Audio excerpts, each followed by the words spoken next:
Hi, everyone. Welcome to this session, Amnesty Canada Gathering on lobbying on immigration detention. My name is Annika. My pronouns are she, her. I'm an Amnesty Canada volunteer and one of the co-facilitators tonight. And I'm going to let my other co-facilitator introduce herself. Hi, lovely folks. My name is Elahi Sajadi. My pronouns are she, her. I am one of your co-facilitators, and I'm also an organizer with Amnesty International, and we're really happy to have all of you here with us tonight. Awesome. Thanks, Elahi. So just a bit of the housekeeping logistical information. We are recording this session, but none of the participants' videos will be visible, and your microphones are off as well. If you have any questions, you can type them in the chat or the Q&A function. Those are both at the bottom of your screen, little icons with speech bubbles. If you need closed captions, you can enable those by clicking on the captions button at the bottom of your screen. If you don't see it, you might need to click on the three dots that say more. And if you're on like a phone or a smaller device, you might need to swipe left or right just to access that.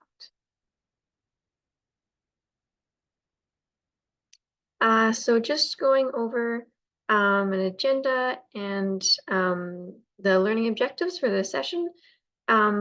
So we'll do a land acknowledgement, and then we'll go into general information on the campaign to end immigration detention in Canada, what we want to achieve next, and then some lobbying tips and capacity building. That'll be the most interactive part for folks to participate in. We also just want to make a content note that today's discussion will include difficult topics such as imprisonment, state violence, torture, and or suicide. So please feel free to step away at any point if you need to.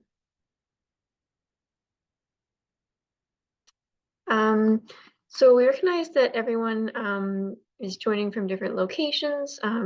Please feel free to put your location in the chat if you want. And so we will not be able to acknowledge all of the Indigenous lands that participants are living on. That being said, I would like to acknowledge that I'm joining from the unceded, meaning stolen land of the Tecumseh to Secwepemc. I recognize that land acknowledgements are not a replacement for stolen land. And as a settler, I have a responsibility to take action to support Indigenous self-determination and sovereignty and amplify the voices of those who have been silenced. And in the context of this topic, immigration detention, it's important to reflect on the impact of colonialism on migration. For example, as we're seeing in the occupied Palestinian territories, colonization forces people off their homelands, leads to violent persecution, and plays a role in environmental destruction, which makes places unlivable.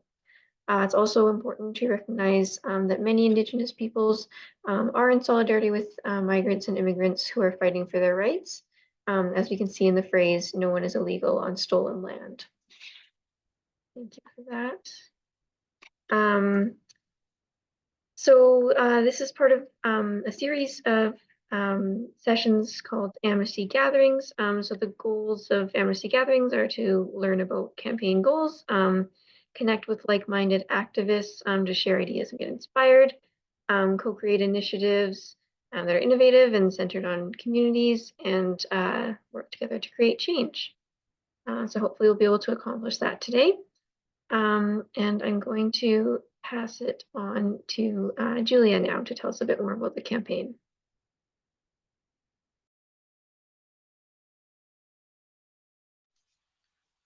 Thanks, Annika. So yeah, just a quick overview of the campaign and kind of how we got there. So in June of 2021, Amnesty International and Human Rights Watch released a report on immigration detention in Canada and its impacts on mental health. And so I think everyone should have received a background kind of briefing sheet on the issue, so I won't speak to it for very long, but just want to give a quick overview of the issue of immigration detention, because I know it might be new for some folks.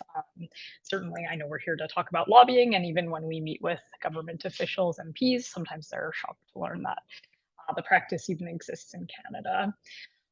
So to dive in, Canada has detained tens of thousands of people seeking safety or a better life.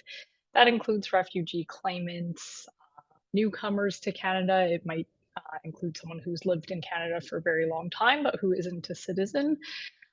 And it also includes children. The most common reason that someone is detained is because a CBSA officer claims that they are a flight risk. And what that means is that an officer claims that the person may not appear for something like a hearing or for removal, but they don't need to point to any evidence that the person has not appeared in the past. And sometimes we see it can be, it's very broad and vague, and so there's a lot of discretion. For example, we've seen someone detained as a flight risk because CBSA noted that they didn't have enough ties to Canada. And in another case, we saw someone be detained because they had too many ties to Canada. And so there's a lot of discretion baked into the system, and in particular, the decision to detain. As for what happens when people are in detention, as you'll see on the slides, people are held indefinitely. So this means they cannot count down to a date of release. The longest instance of immigration detention lasted about 11 years, and it involved someone with an apparent mental health condition.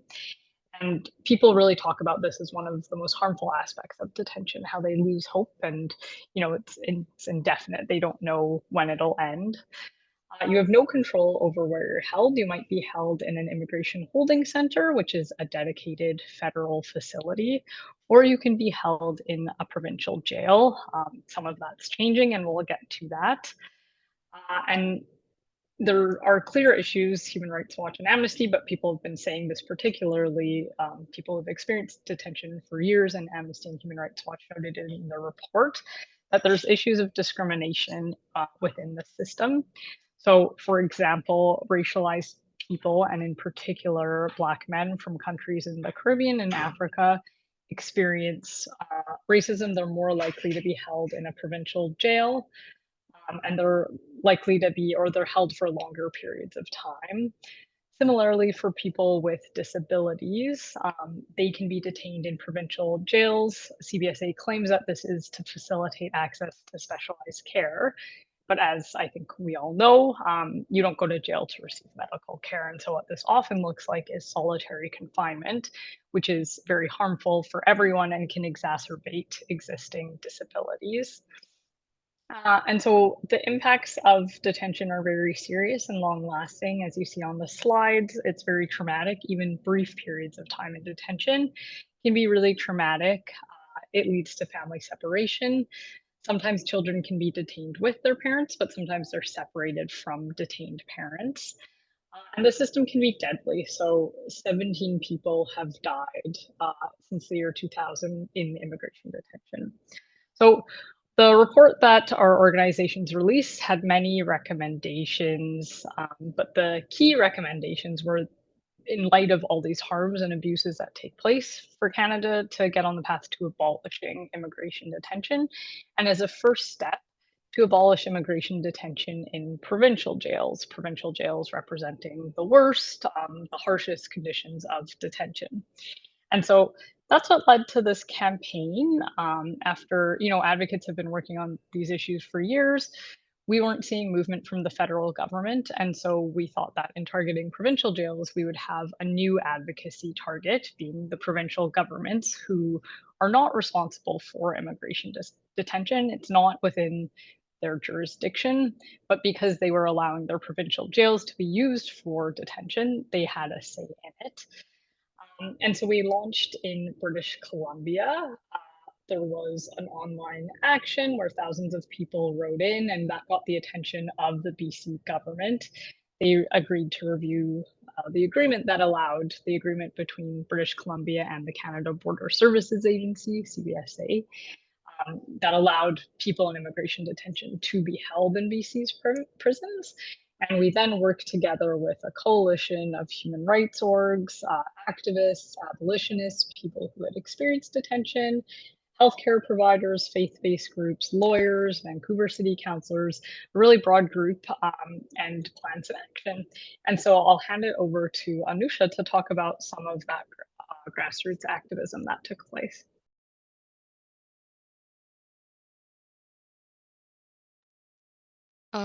Thank you, Julia. My name is Anusha. My pronouns are she, they.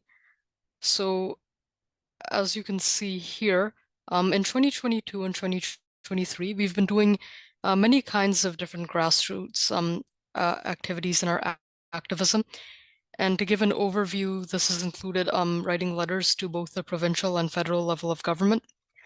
We've also done some peaceful protests in front of immigration detention centers across Canada. This also involves raising awareness about Canada's immigration detention system through a variety of activities, including workshops, sharing stories, and film screenings.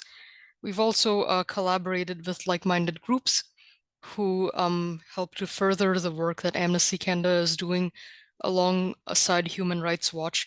Some of these groups include, but are not limited to, Matthew House, British Columbia Civil Liberties Coalition, No One is Illegal, which Annika had alluded to at the beginning, and Global Detention Project. There are many others that have also been supporting the work, and Amnesty International Canada has published an open letter where you can learn a little bit more about this, and it lists some of the more organizations in detail. Next slide, please. Thank you. And lastly, I'd like to note that in 2022 and 2023, as we've continued to do this work, we've also sought and won support from municipalities like the City of Vancouver. So that was briefly touched upon in the previous slide. And also in February 2022, we had an webinar similar to this one. It was entitled Immigration Detention in Canada, a panel discussion. And that webinar featured several panelists who I've listed below. These include Hannah Gross, who is a refugee rights and disability lawyer at Human Rights Watch. There was also a speaker named Amina. So Amina fled to Canada from Afghanistan at 7 years old with her family, and upon arriving, she was arrested and detained by Canada Border Services Agency. Another panelist that we had at the time was Justin Mohammed, who is the former programs manager of campaigns and advocacy for Amnesty International Canada. And during this webinar, we spoke a lot about the campaign and some of the same topics that we will be discussing in more detail today. Next slide, please.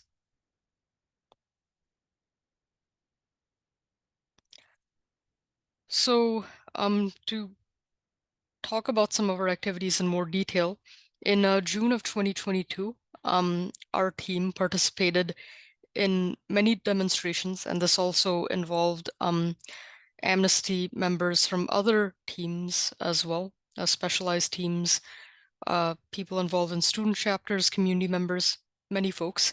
So activists from Ottawa, Port Coquitlam, which is in British Columbia, and Toronto peacefully protested in front of immigration detention centers.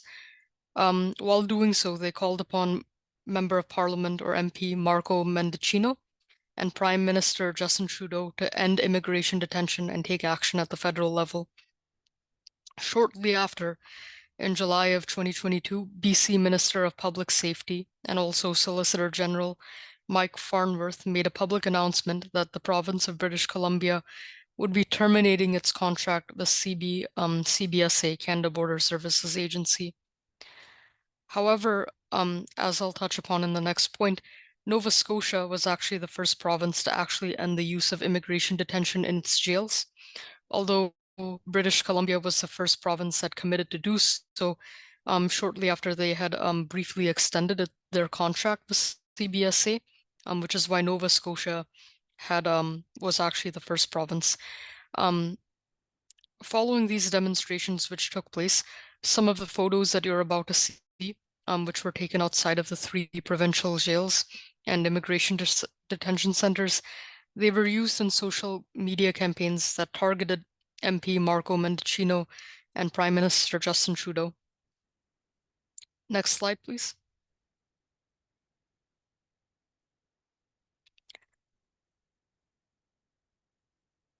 Oh, sorry, I think we have something that's just blocking one of the photos. Thank you. So as you'll see here, these include activists standing in front of the provincial jails and immigration detention centers. You'll see that on the top left for the sign that says Ottawa Carleton, it simply says Ministry of Correctional Services. And then some of the buildings, they say pretrial centers, such as the one in North Fraser. In the bottom left, you'll see some activists, including myself. I'm kneeling in front of the yellow amnesty sign. That is Toronto East Immigration Detention Center. All of these centers that you see, they're provincial jails. The signs do not say that they're immigration detention centers, but as Julia had pointed out, these jails are often used as detention centers. Next slide, please.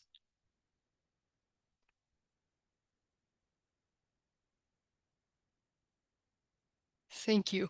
Oh, sorry, could you please go back? Thank you. So last year in 2023, our immigration detention team held a workshop at Amnesty Canada's 2023 Annual General Meeting, or AGM for short. This AGM was held at Carleton University, which is located in Ottawa, and took place between June 16th to June 18th. The workshop that our team delivered was held in a hybrid format during the second day of the AGM, and it was intended to inform attendees of the campaign that Amnesty Canada has been working on alongside Human Rights Watch, with support from other groups, as well as the enormous progress that was made up until that point. So during the workshop, similar to as we're doing now, we listened to stories of, we talked a bit about the purpose of the campaign and progress that has been made, but additionally, we also listened to individuals who have previously shared their stories and have experienced immigration detention in Canada. In these stories, many of these individuals also alluded to the conditions, often poor and maltreatment inside these centers, and the effects that it had later on in their lives, and how they were impacted after experiencing immigration detention. Next slide, please. So in September 2023, we began to work on a letter writing action. So this was developed during the second half of summer, and this letter writing action was addressed specifically to Prime Minister Justin Trudeau. Members of our team and other members of Amnesty wrote individually to Justin Trudeau, expressing our concerns about the use of provincial jails in Canada as immigration detention centers. We were urging the federal government and still continue to urge them to take action to end this practice. So on this, sorry, next slide, please. Thank you. So on the slide that was previously shown before, you'll see that some of our members are holding the letters that they wrote. Some are handwritten, some are typed, but these were all mailed directly to Justin Trudeau.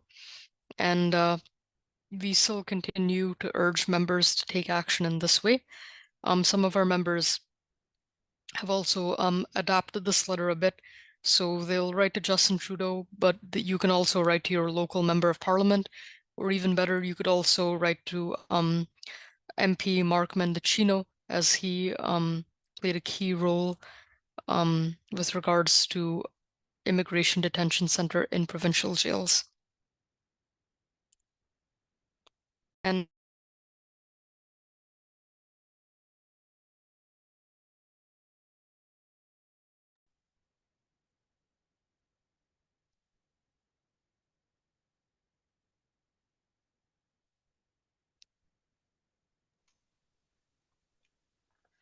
Thanks, Anusha, and I believe we're passing it to Julia again. Thanks, Annika. Yeah, so just to touch briefly on where we are right now. So as Anusha mentioned some of these wins, but as a result of the incredible advocacy of many, 9 provinces have committed to ending immigration detention in their provincial jails, with some citing human rights concerns. So there were, oh, just a note here. So there were, sorry about my video being off. There were formal campaigns in BC, Nova Scotia, and Quebec, but we saw many other provinces also kind of following suit and ending this practice, and some with really explicit concerns or justifications around human rights, saying that, you know, they had human rights concerns about the immigration detention system, or noting that people deserved better than this welcome to Canada that they were given. So that has been amazing, but unfortunately, all of these great human rights victories have come from the provinces, and the federal government, whose responsibility immigration detention is, has not committed to making any changes other than introducing oversight legislation of the CBSA. As I mentioned, immigration detention is entirely the federal government's responsibility. And so they have the power to end this abusive system altogether. Instead, what we've seen is CBSA has pressured some provinces to extend the agreement.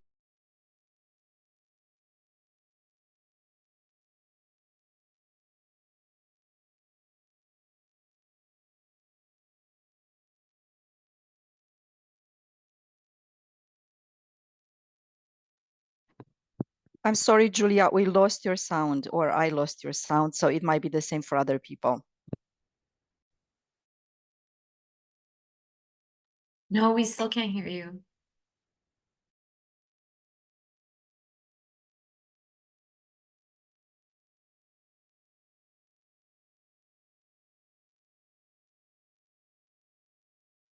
Not yet. Or is it, can you hear me okay? Yes, you're back. Could you speak now?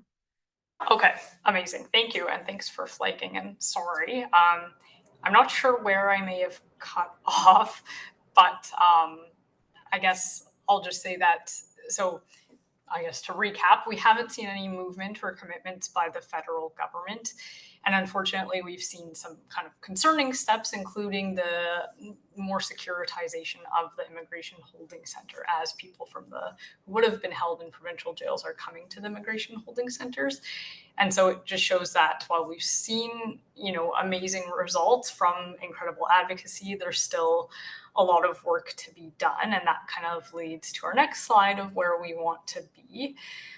So we want the federal government to commit to ending immigration detention, and how this would happen or what this would look like. For many people, it should be unconditional release. early on in the pandemic, authorities did actually release people at kind of an unprecedented rate, and nothing happened. And so it really calls into question the government's argument that they detain people as a last resort. And in many cases, people can be released back into the community. In some cases where the government or CBSA has concerns, what we promote is the use of rights-respecting, community-based alternatives to detention. And I say rights-respecting and community-based because what we don't want is alternative forms of detention, really invasive privacy invading measures, things like ankle monitors that go on for years and years and years and never seem to end. Instead, we want, there's many incredible community-based organizations that already serve refugees and migrants. They know how to meet their needs and how to work with them in a rights-respecting manner. And so we're pushing for these organizations to act as alternatives to detention. And so in the next slide, kind of how we get there and how we push the government to act, lobbying. And so, I think sometimes, at least for me, before starting my work with Amnesty, lobbying might have a negative connotation. You might think of it as like a large company trying to influence, but really it can be anyone engaging with decision makers, trying to influence policy or laws, key decisions being made by government. Many people here have already engaged in it by doing things like signing those online actions or letters.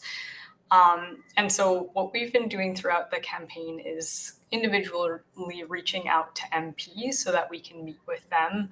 As I mentioned before, a lot of people know very little about immigration detention in Canada. Some might not even know it exists. And so it's a really great opportunity to connect and educate. And I think a lot of people are quite shocked by the system and the horrific rights abuses that take place within it.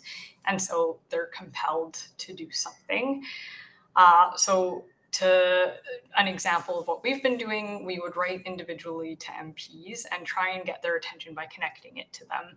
One thing we would do is note if there was a jail in their riding that was used to house people in immigration detention. I think for individuals reaching out to their own representatives, it's really important to note that you're reaching out to your own representative. I think it helps to say when you're part of a community group and that there's multiple people looking forward to a response, and just really clearly laying out what you want to meet to discuss. I know Ian's going to give some more practical information examples. But just a quick overview of how I typically structure my meetings with MPs. I give, a quick introduction, thank them, try and find common ground. Even, when an MP maybe we're not aligned in our beliefs or in decisions, is trying to find common ground, I think is always helpful. I think human rights issues are nonpartisan. And so I can say we've had very productive conversations with MPs from all different political stripes or parties. And there's, maybe different things that they're interested in or different parts that they might kind of latch onto, but I would say we've had success kind of across all.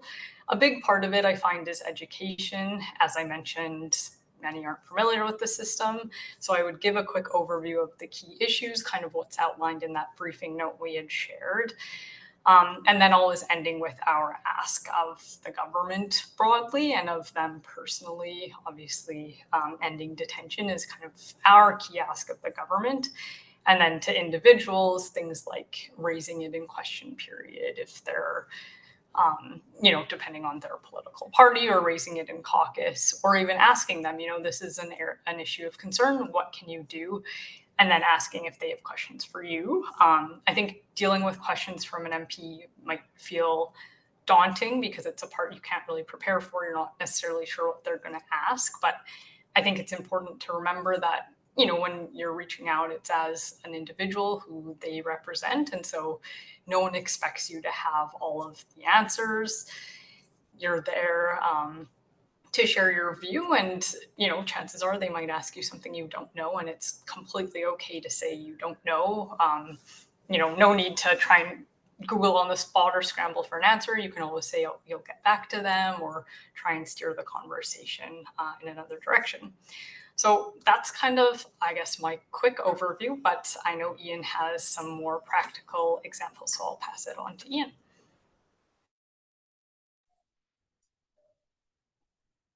Thanks, Julia. Before we pass it along to Ian, super quickly, some housekeeping moments. We are going to try and continue to speak louder for folks that have raised that as an issue, as well as please make sure your own computer volumes are raised to the max. Thank you so much, Julia and Nusha, for updating us on the campaign, for how activism has occurred, and for introducing us to lobbying. And right now, we are going to hand it back over to Ian. Sorry, Ian. And Elena, who are going to discuss what members' lobbying experiences have been like. And during that time, we encourage folks to reflect on their own experiences in lobbying, moments when MPs wouldn't listen to them, if folks have been in those rooms before, and just reflect on them. We are aware that the chat is disabled. You're more than welcome to send them into the Q&A, and we would just love to see your own reflections. But until then, I will pass it over to Ian. Thanks a lot. And Ellen and I will both sort of speak about our experience with lobbying a bit. Julia covered very well the background and in the session with the MP. So Julia spoke about background, which is pretty key. I mean, we do a lot of lobbying by letter or by phone or email, social media at times. So all of that, of course, is considered lobbying an important part. We wanted to talk a bit about meeting with the MP. And so for me, I'll talk a little bit about the preparation for that, about looking up your MP's interest, for instance, and the party's position on the issue you're coming to talk on and their voting record, etc. So when you go there, you're ready. And also prior to that, you want to setting up the meeting. Normally MPs will be happy to meet with community people, of course, but it could take some time to set up that meeting. So recognize that MP has a certain schedule. So make sure you request that meeting early and send background information and what you want to focus on in terms of a question. So for me, most of my involvement here in the Ottawa area was with the community group and was around challenging MPs about corporations, and Eleanor will speak about that too. But we've also gone to our MP about specific issues about country issues like human rights in Colombia and free trade in Colombia. And that's a little trickier because your MP may know nothing on the subject at all.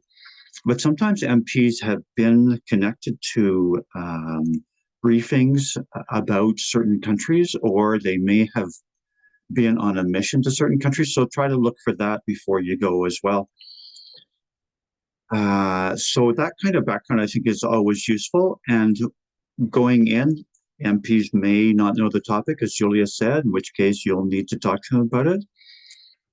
But I think for me, the preparation also at the local level, it would be great if you had 4 or 5 people go from the group.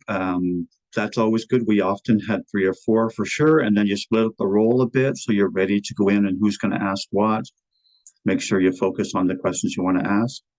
And then into the meeting a bit, maybe I'll let a little bit more on our experience.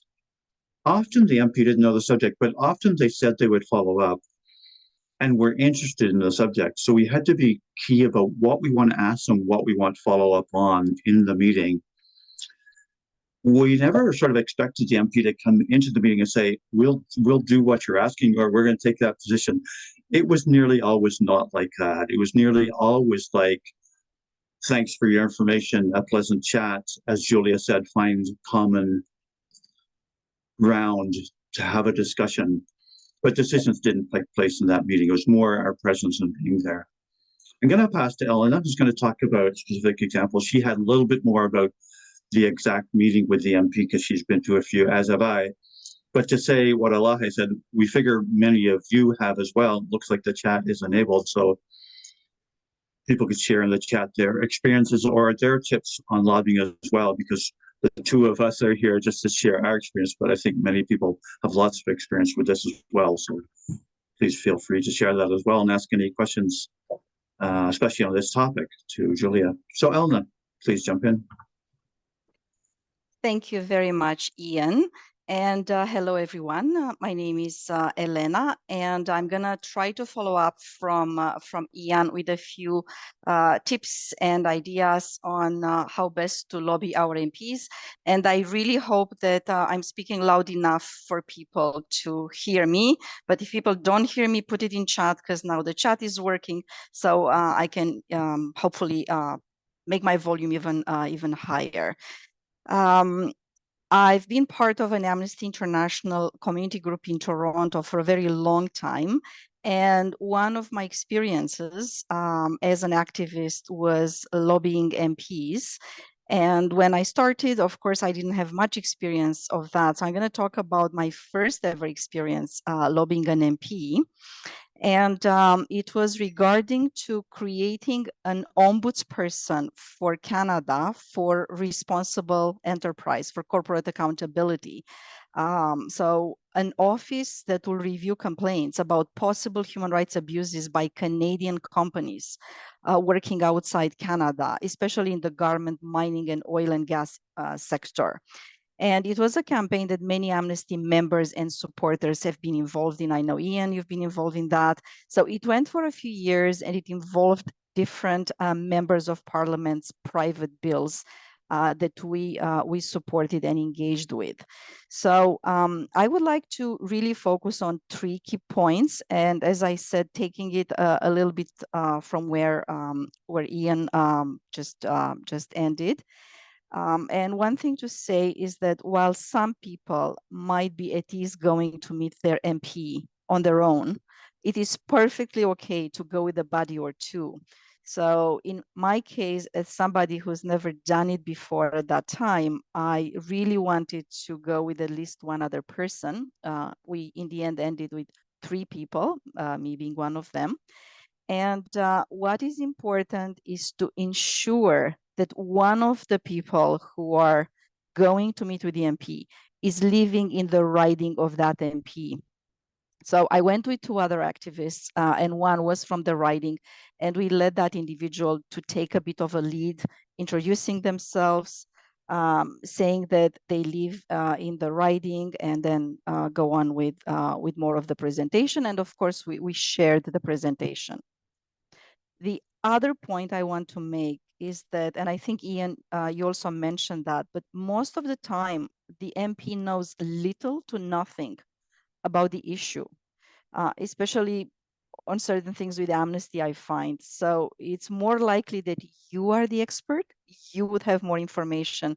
And it's important, as Ian mentioned, to send information beforehand, but also come prepared with information that is typed, so you can leave it with the MP after your visit, and also come prepared with your presentation and answers to possible questions that the MP might have.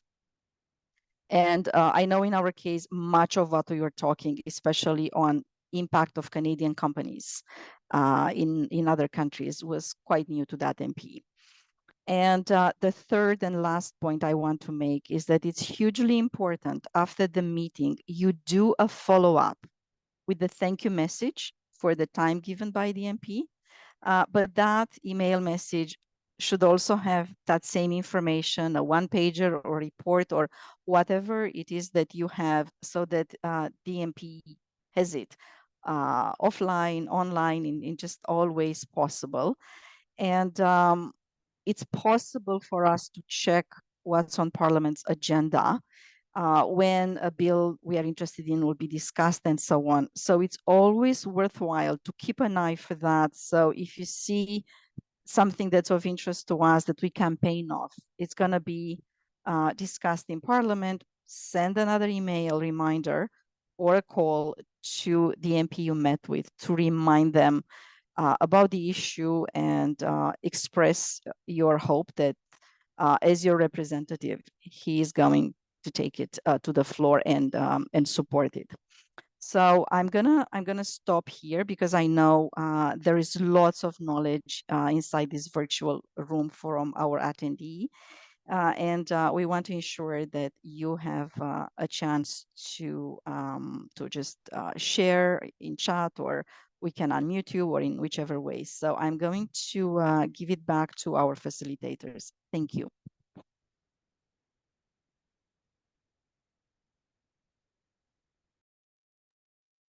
Folks, we would love to hear your experiences. If you have ever spoken to your MP, if you have ever had a moment where you wanted to speak to your MP and you had questions and you didn't know what to do, please feel free to either post your experiences, post any questions that you have, and we are more than happy to discuss them.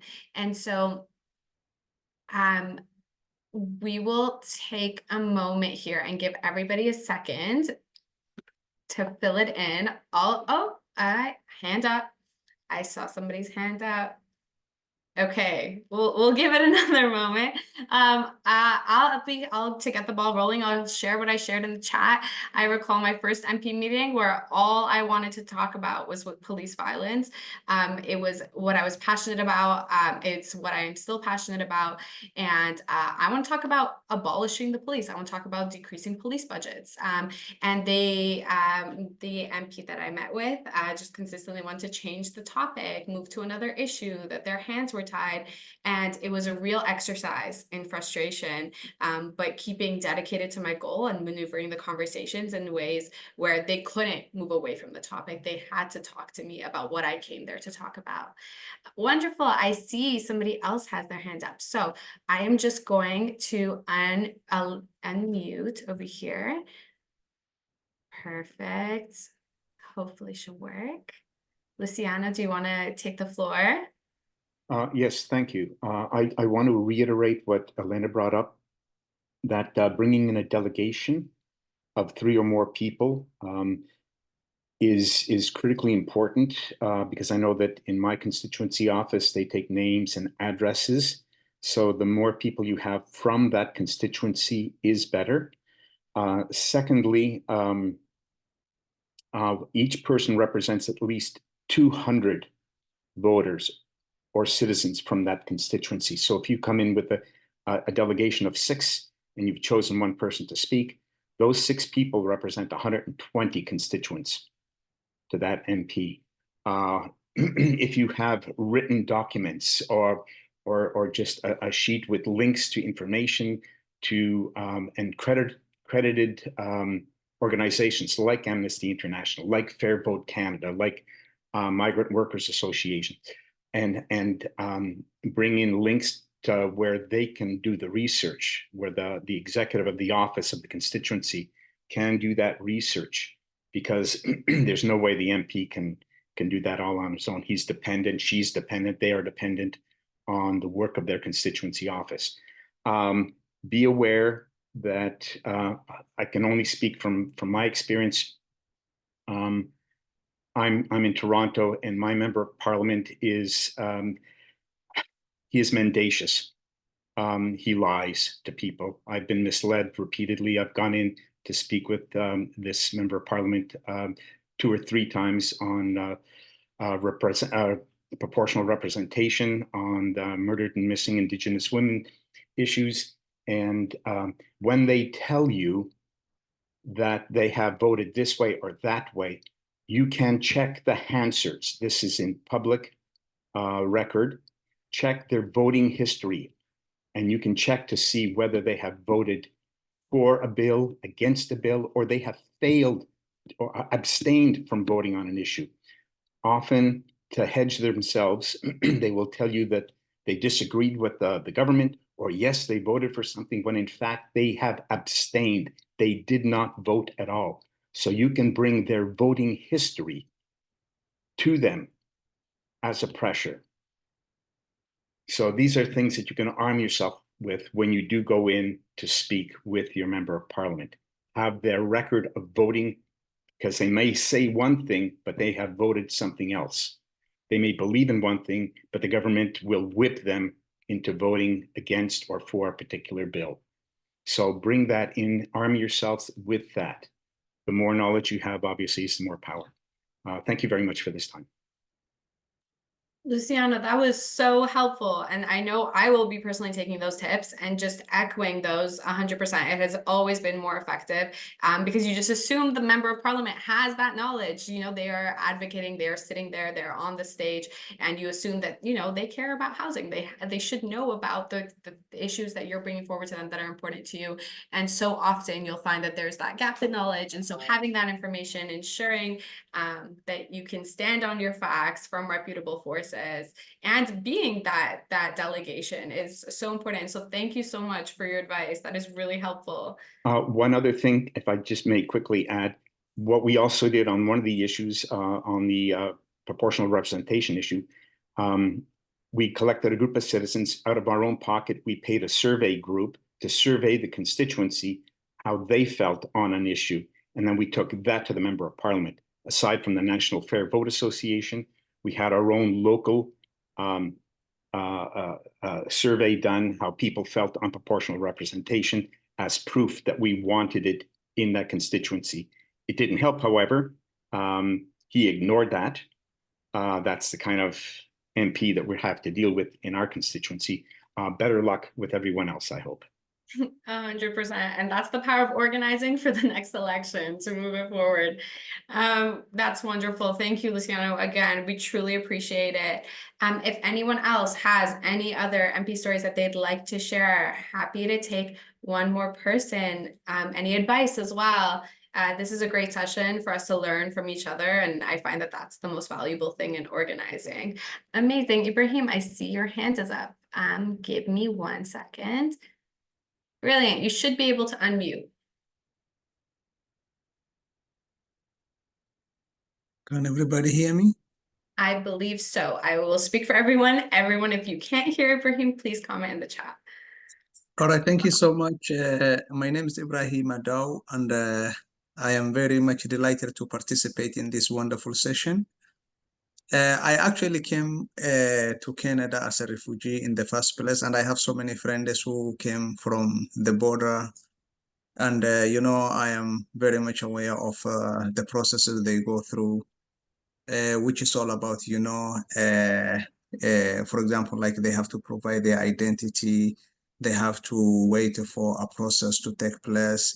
You know, so I mean, like attending this such sessions as a refugee originally coming from Africa, is a very interesting. And you know, when I definitely receive these records in my email, and I actually participated in one of these programs before. So, but I also previously worked with a humanitarian organization in a conflict zone. So being a member of the Amnesty International, becoming a volunteer and participating in such a session is going to be very interesting. And I personally look forward to connecting with you, but I personally like to commend everybody, you know, like we can work together to address some of these challenges facing our communities, whether it is refugee, whether it is detention, just, you know, to make some compliment about everybody's commitment. And then we look forward, and I personally look forward for more engagement. Hi, Ibrahim. Those are wonderful comments, especially the ones on solidarity and the ways we come together as a community to affect change 100%. And thank you for sharing that.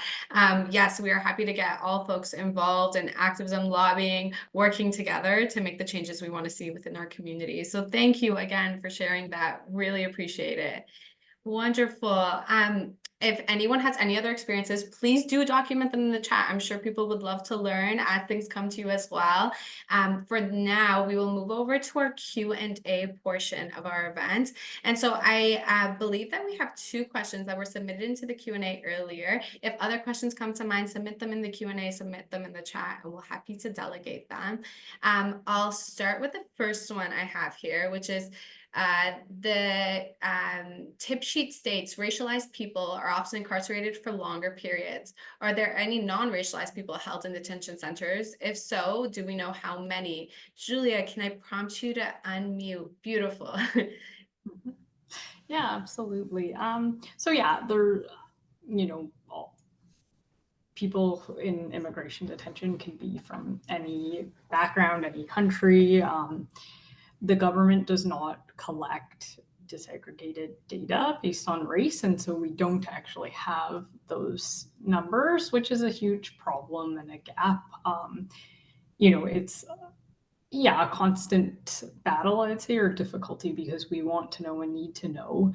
And it shouldn't take organizations having to go in and do research. So when we did, we found that racialized people experience discrimination, but it should be something the government is proactively collecting numbers on, because they have an obligation, a duty to ensure equality and non-discrimination. And so, it's, I think, an important thing, of course, as we're pushing for an end to immigration detention altogether.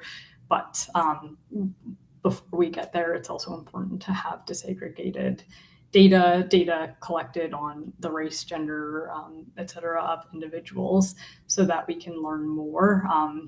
You can more easily find information on country of origin, and that can sometimes be a proxy for race, but there unfortunately aren't statistics collected by the government, so I won't be able to give an exact number or percentage.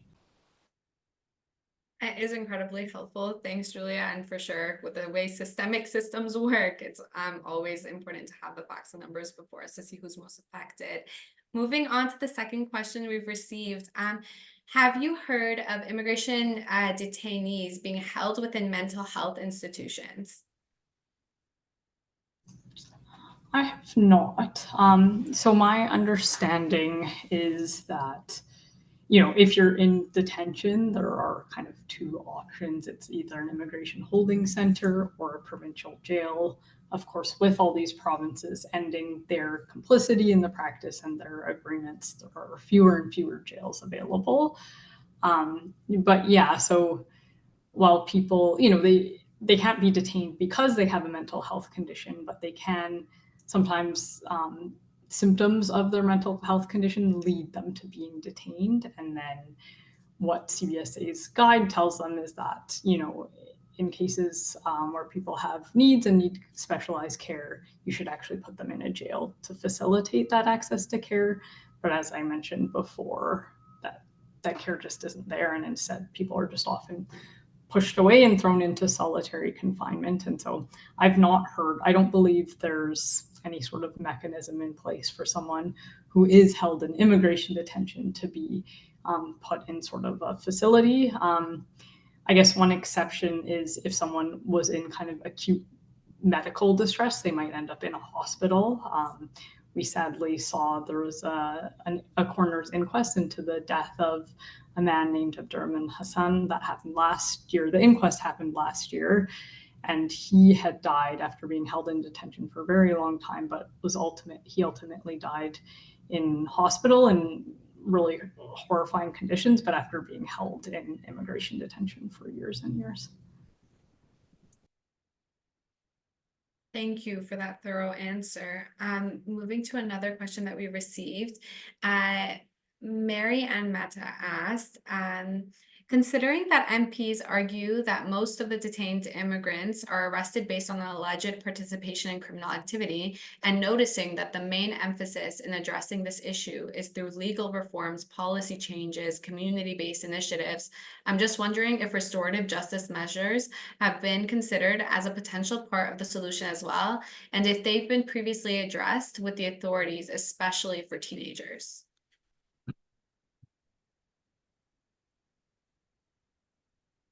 Oh, Julia, I don't believe we can hear you. Not yet.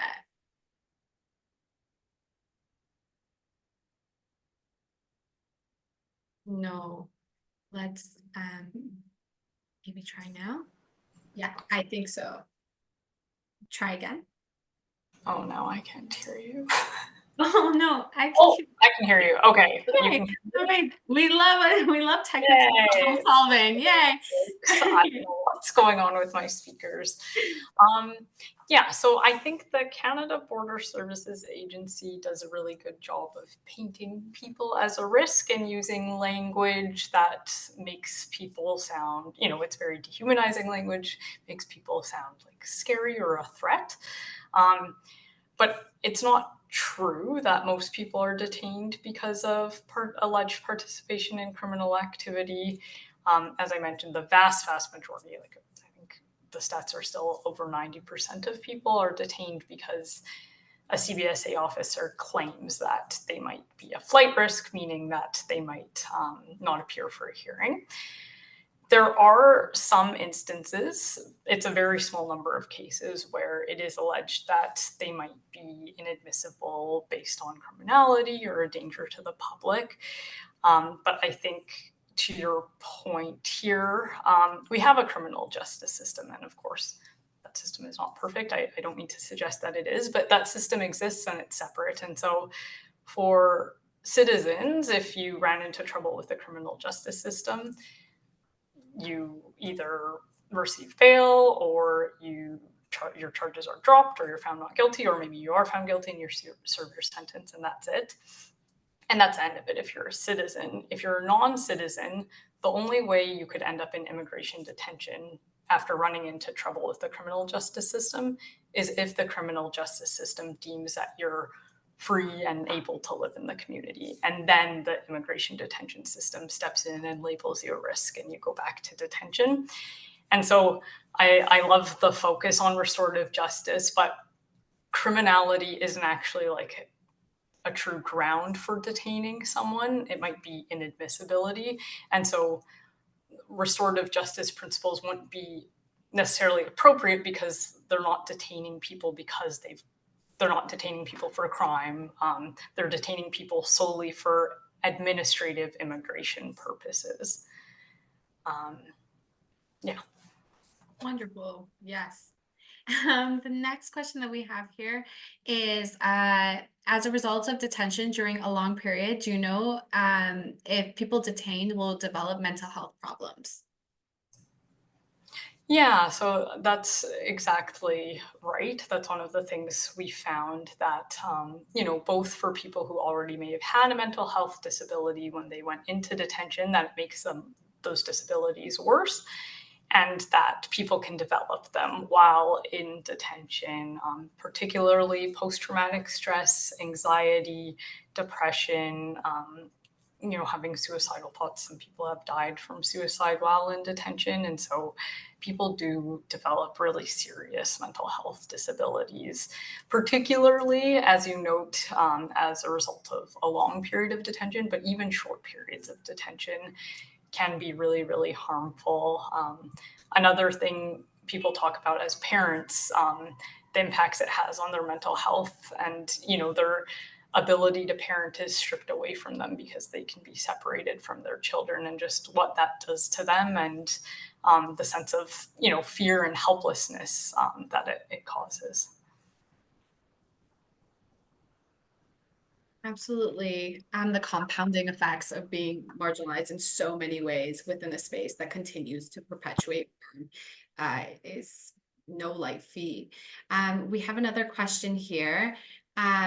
Are immigrants being held in detention allowed to find sponsors to allow them to release, as migrant workers can find agricultural or housekeeping sponsors who can give them work?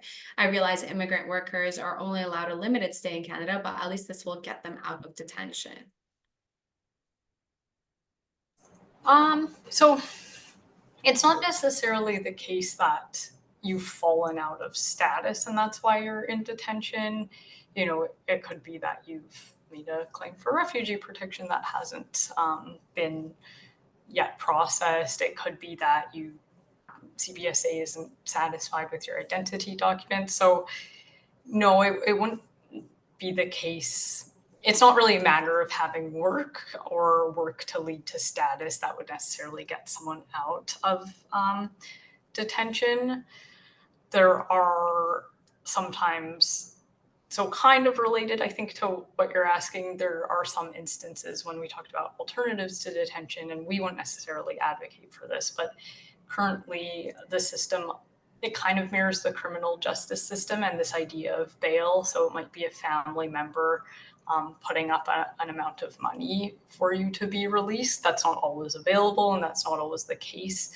And it really does vary across the country what a meaningful amount is. And it presents a lot of difficulties for folks who maybe don't have extra money to spare and puts people in a really difficult situation.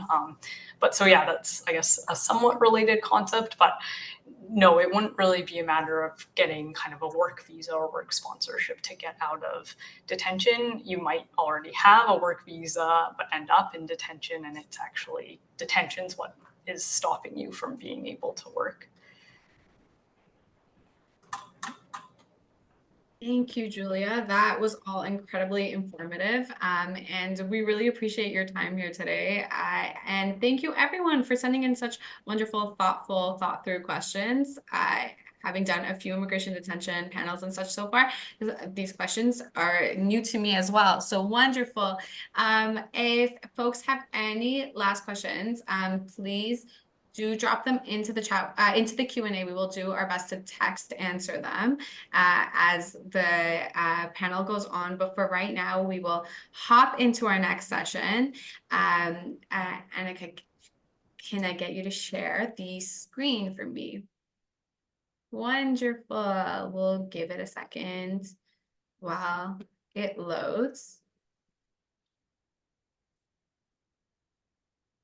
Brilliant. We will be doing a discussion, a group discussion here today, but unfortunately we won't be actually, we will be utilizing the chat, and we will be asking folks to go to the PowerPoint that we are dropping into the chat. It is editable for everybody, and you will be able to answer the questions here. We'd love your thoughts. So we're also going to go through it together and take a minute. And so having done this conversation here today, going through the impacts of lobbying, the issue that we're looking forward to lobbying on, as well as other issues that will be coming, that will hold dear passion for you and the organizing communities that you're a part of. We really want to encourage folks to think, what are some ways to approach your MP? What are ways you've seen that have been effective around you? What are maybe unique ways that your MP is? Where do they hang out? Where could you approach them? And so we encourage you to press the link in the PowerPoint there. If folks have difficulties accessing going into this slide and typing in an answer onto the sticky notes, please do drop your answers into the chat. I believe because we are going to do a group discussion, you can also raise your hand, and I will be happy to unmute you for you to share your thoughts. And so collaborative style. I see Ibrahim has their hand raised, so I'm just going to unmute Ibrahim.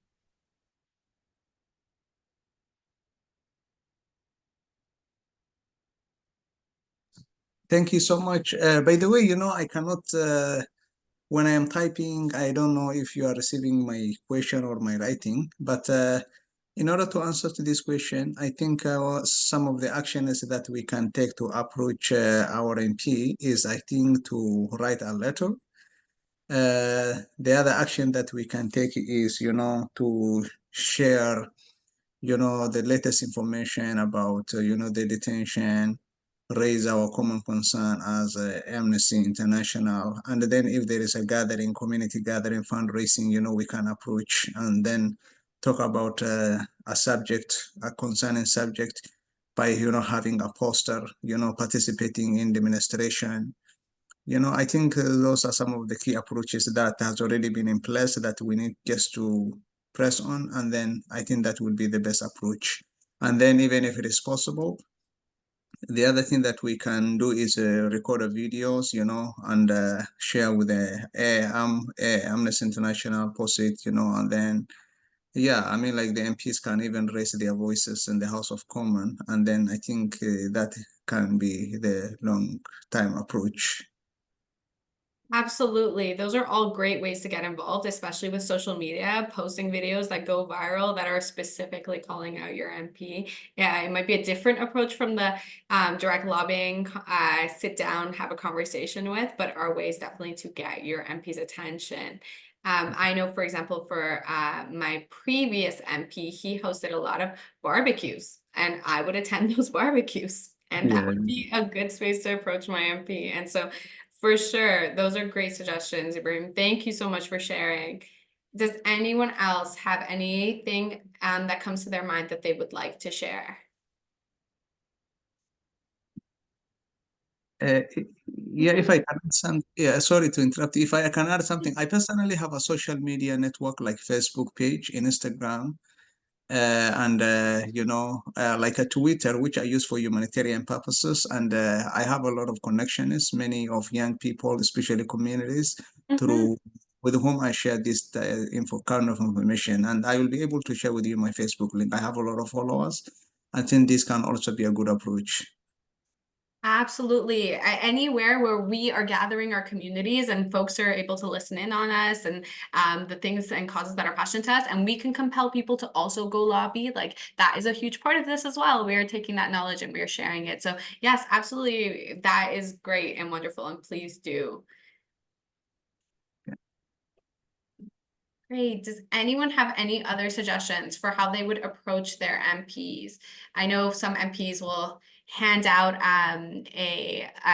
distribute their postcards to the mail, often inviting you to certain things in the neighborhood or post on their social media, things that they're doing around the community. And so that might be another really fun way to show up where they don't expect. Awesome. I see folks have been typing. Maybe we'll read some of these out loud. Okay. Thank you. Great. Write a letter to your MP and share info and our concerns. Call our MP if it's too difficult to get a face-to-face meeting. For sure, lots of organizers on the ground have been doing incredible phone zaps, sitting in a room, banging on the MP's metaphorical phone door, visiting their offices. They should be accessible to us. That is the point of having a member of parliament. Getting their attention through demonstrations, attending community events that they host, emailing and tweeting. Absolutely. I see also Valerie in the chat has written, the best and easiest way to approach my MP is by letter writing, emailing, booking an appointment to see him in person, or if things go out of hand, by staging a peaceful protest with placards in front of the Congress building. Absolutely. These are all really effective ways to get in touch with the people that are supposed to be representing us. Anybody else have anything to share? Oh, I see more. I see Judith. I'm so sorry, I missed these. A suggestion is to use a celebrity, community high-level official as a third party who can garner more attention in quicker time to represent the issue on your behalf. Absolutely. There are so many folks with so much pull. And as Luciano pointed out to us earlier, one person in that room represents so many voters. And so folks with even more pull within your communities, natural leaders, folks involved in, for example, like other movements, other organizers, people who have predated relationships with your MPs. It's awesome to loop them in because it's a harder voice to ignore. Let me see if I am missing anybody else. Okay, if I am missing your comment in the chat, I truly apologize. Please do raise your hand and I will unmute you. But for now, we will move on to our discussion question 2. That was a really good discussion for part 1. How can you get your MP's attention if they don't respond? I know I have written countless emails just to be then subscribed essentially to their newsletter for updates without any attention to my emails, my concerns. And so what are some really good strategies that we can navigate that? How can we target our MPs if they are not responding to us, if they are not doing their job and representing us? Again, please use the link in the PowerPoint. One of our wonderful staff members will drop it in the chat again so folks can have access. You can put your answers in the chat. You can raise your hand and I will be happy to unmute you. We'll give everybody a minute to really think about it.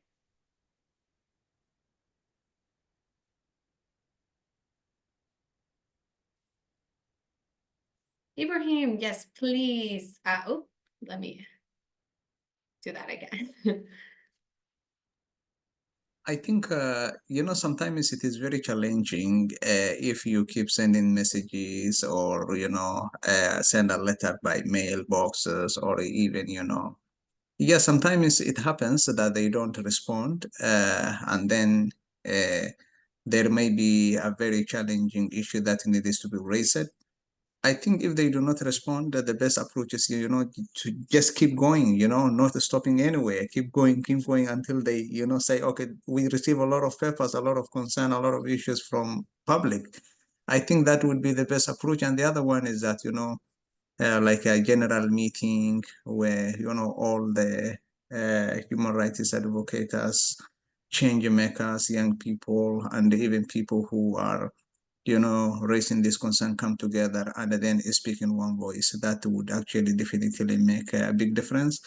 The other thing is that celebrities, these high-level people that has just been mentioned, even if it is possible, we gather them together, we make a request, and then we're going to have a meeting, and then we have raised this, try to, approach our MPs, or my MP, but nothing has been done yet. So we are going to work collaboratively with those, high-level people, and then see how we can actually approach. And even sometimes visiting the parliament, going to the parliament offices, MPs offices, and do something like that.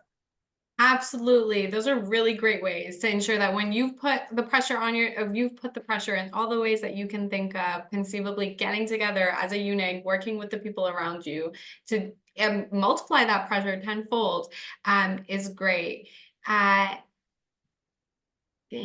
I'm just paying attention to the chat. Let's see. We have send a letter signed by many people from the riding. Absolutely. Show them it's not just your voice. You have organized within your communities. Tell them about the world that they're leaving behind for future generations. MPs reply to that. Yes. You can contact party headquarters with your concerns. Officials in the party may be able to facilitate communications. That is really, really great advice and something we should all continue to do. Let's see some the folks that have updated on the slideshow. I'm just gonna put away my little chat box. Registered letters, follow up, don't be discouraged. Absolutely, 3 times, 4 times, continue. Staging a peaceful protest with placards, write to a neighboring MP to let them know your own MP is ignoring their constituency. Get their attention through installations, art, demos, absolutely nothing more provocative than art.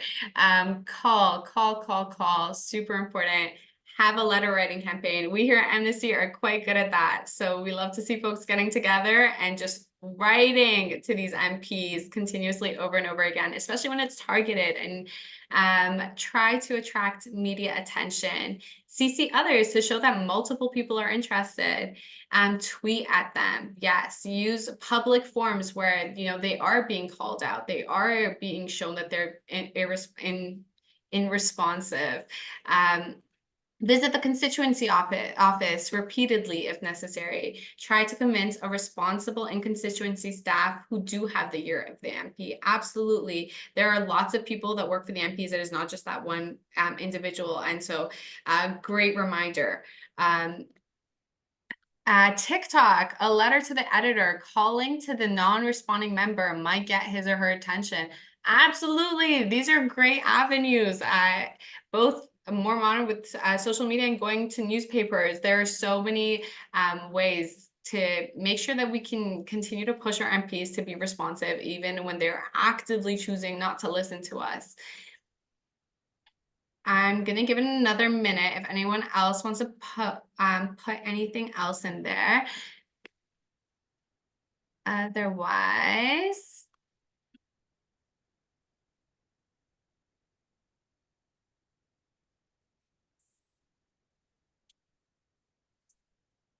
amazing. I see everybody participating so wonderfully.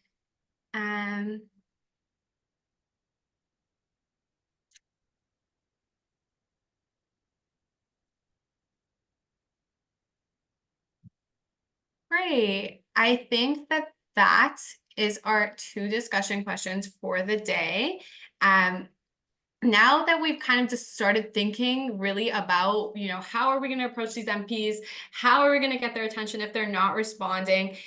What happens if they do reply and you're in that room and you're sitting across from them? What does that look like? And so to navigate that all together as one big group, we are going to have our wonderful role players taking on their star roles. Julia as our MP here today. Quite the opposite from the role she has. And then Anusha as our the person in the writing, advocating, lobbying.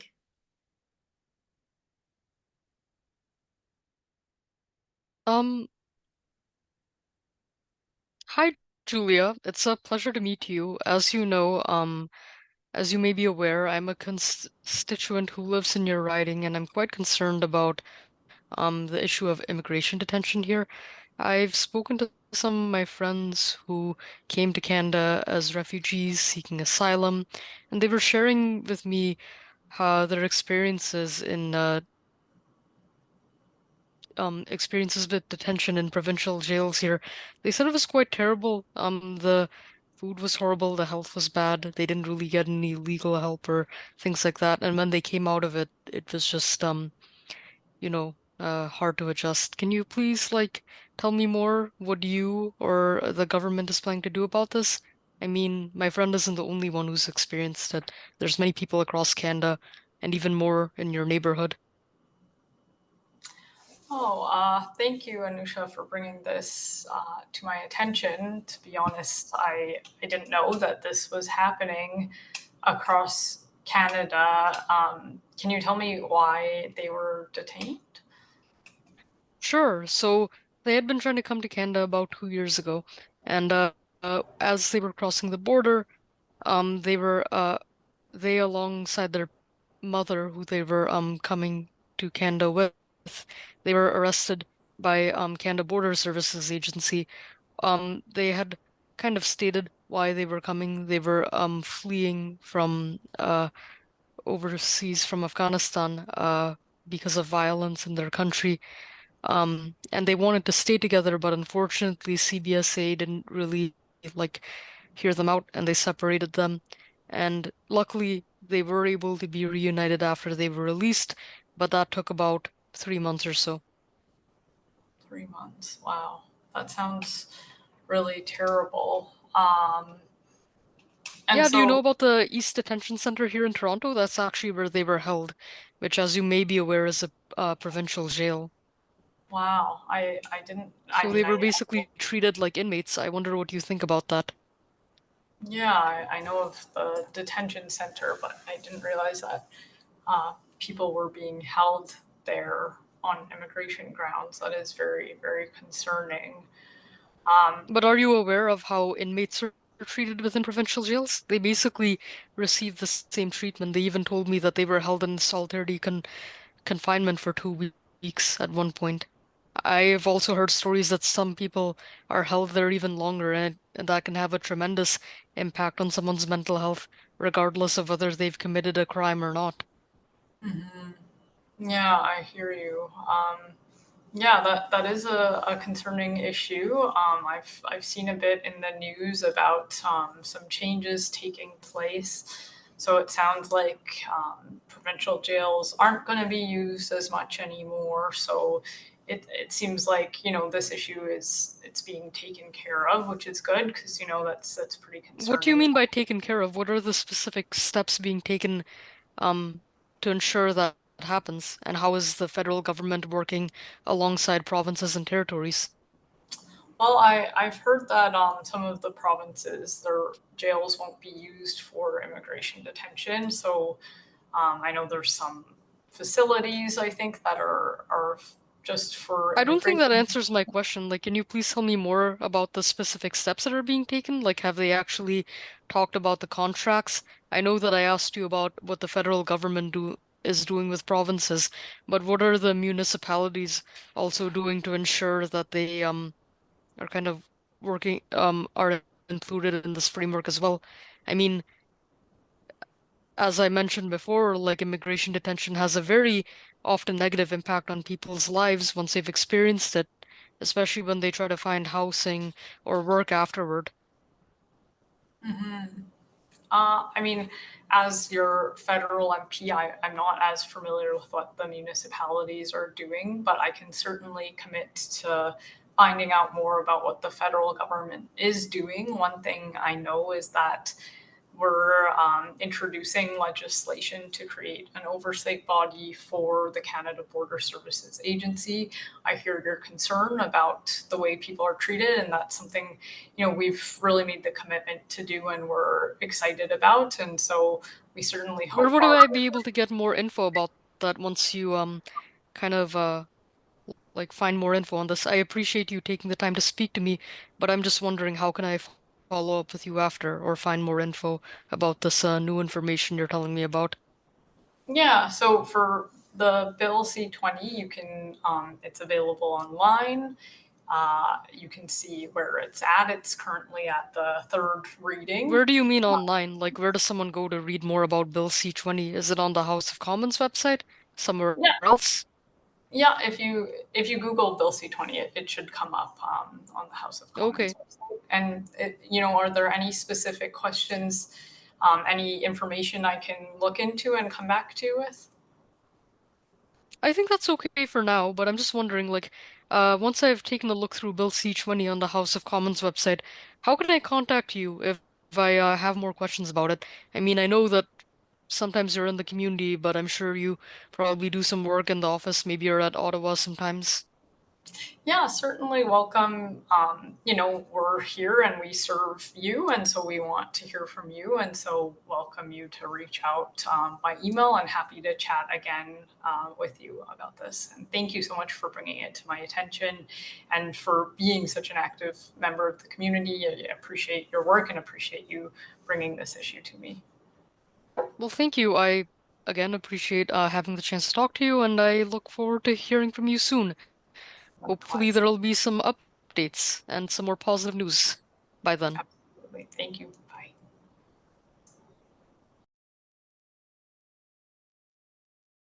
Thank you both. Actors of the Year. I was in that room with you. I felt every emotion you were feeling. That was amazing. Thank you both. Awesome, everybody. I personally had a great time during this session, and hearing everybody's feedback, everybody contributing has been so wonderful, and left me with a lot of ways thinking about how to organize and advocate within my own community about immigration detention and continue to move forward. Now we're just going to be wrapping it up and discussing essentially what our next steps are. So if I could have the next slide, please. Wonderful. So we are in the business of ending immigration detention in Canada. And so we have set out a timeline. This is possibly the most feasible timeline, essentially, as in March, MPs are not sitting in. So it's best to do our outreach in February. So we're asking folks to take the knowledge that they've learned here, distribute it within their communities, and begin to reach out to your MPs in February, advocate, sit down in meetings with them. Reach out to your MPs in February. In March, meet with them, document their responses and your learnings.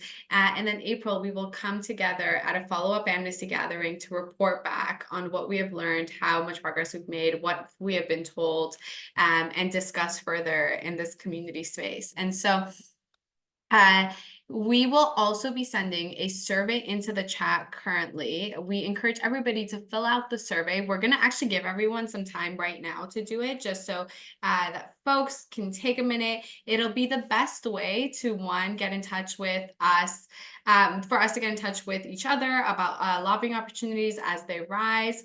And it's just a great way to ask for support, community, from the activism team and immigration detention support teams. We will be here to continue to support you.